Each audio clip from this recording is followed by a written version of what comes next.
வணக்கம். இது உங்கள் கற்பி துவாரகா சாமிநாதன். இன்னைக்கு நம்ம என்ன பார்க்க போறோம் அப்படின்னா, மனோசக்தியை பற்றி. மனதில் எழக்கூடிய எண்ணங்கள் சக்தி பெற்றவை அப்படிங்கிறது இது ஆதர்சனமா தொடர்ந்து சொல்லப்பட்டு கொண்டே வருது. இந்த மனோசக்திக்கு இந்த ஆற்றல் உண்டு. மனம் எண்ணுகிறது என்றால் அதற்கு ஆற்றல் உண்டு. என்ன எண்ணுகிறதோ அதன்படிதான் அது செயல்படுகிறது. என்ன நினைக்கிறதோ அதன்படிதான் அது செயல்படுகிறது. இப்ப மனோநிலையில நல்ல மனோநிலையை கொண்டு வர்றது எப்படி? மனோசக்தியை ஆற்றல் மிக்கதா ஆக்கப்பூர்வமா எப்படி கொண்டு போய்கிறது? அதற்கு என்ன செய்வது? அது வேதாத்திரியத்துல சொல்லப்பட்ட ஒரு தியான முறை. ஆகினை தவம், அடுத்தது துரிய தவம் அப்படிங்கிற 2 தவங்களை கற்றுக்கொண்டா நம்ம மனோசக்திய ஆக்கப்பூர்வமான எப்பயுமே ஆக்க சக்திய ஆகர்ஷண சக்தியா நம்ம வச்சுக்க முடியும். அது ஏன் வேதாத்திரி சொன்னதுதானா? சித்தர்களும் அதை சொல்லியிருக்காங்க. சித்தர்கள் அவங்க கற்றுக் கொடுக்காம போயிட்டாங்க, வேதாத்திரி அதை கற்றுக் கொடுக்குறாரு. மற்ற தியானங்கள்லாம் அப்படின்னா என்ன அப்படின்னா, அது எனக்கு அது அதெல்லாம் மனோசக்தியை உண்டு பண்ணுதா அப்படின்னா அதுவும் அப்படித்தான். அதை பற்றிய பெரிய வியாக்கியானம் நம்ம சொல்ல தேவையில்லை. தியானம் தவம் என்பது நமக்கு ஏற்கனவே நற்றுணை. தவமும் அறமும் நற்றுணையாமே என்று நம்மளோட தமிழ் பக்தி இலக்கியங்கள்ல சொல்லப்பட்டிருக்கு. அதை ஃபாலோ பண்றவங்க தியானம் இருக்கலாம், தப்பு கிடையாது. நான் அந்த கட்சி, நான் இந்த இது அப்படின்னு எதை சொல்லிக்க தேவையில்லை. ஏன்னா நீங்க உடலோடையும் மனதோடையும் பிறந்திருக்கீங்க, உயிரோடையும் பிறந்திருக்கீங்க. இப்போ மனோசக்தி எதிலிருந்து பிறக்கிறது அப்படின்னு பார்த்தா உயிர் சக்தியிலிருந்து தான் பிறக்கிறது. உயிர் ஆற்றல். உயிர் வேகமா நல்லா சுழலுது. அப்படியே உயிர் ஆற்றல் சுழல சுழல சுழல உடலெங்கும் ஒரு ஆற்றல் கிளம்புது. அது ஆற்றல் களம். அந்த ஆற்றல் களம் காந்த களமா இருக்கு அப்படின்னு சொல்றாங்க.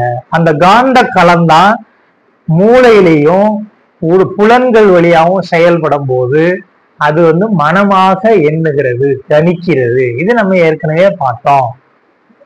அப்ப உயிர் தான் எல்லாமாகவும் இருக்குங்கிறத புரிஞ்சுக்கிறது ரொம்ப முக்கியம். உயிர் சக்தி தான் மனோசக்தியா மாறுது.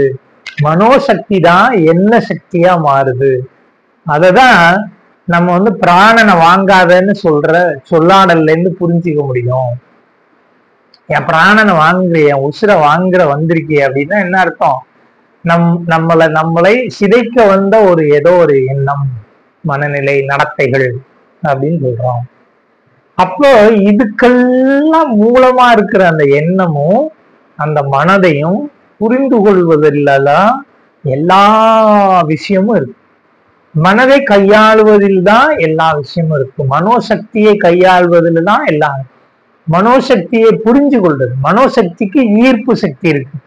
எப்படி அணுவுக்கு ஈர்ப்பு சக்தியும் கொள்ளும் தள்ளும் ஆற்றலும் இயக்கும் ஆற்றலும் இருக்கோ, அதே போல ரெண்டுக்குமே ஒண்ணு அட்ராக்டிவ் போர்ஸ், இன்னொன்னு ரிப்பல்சிவ் போர்ஸ்.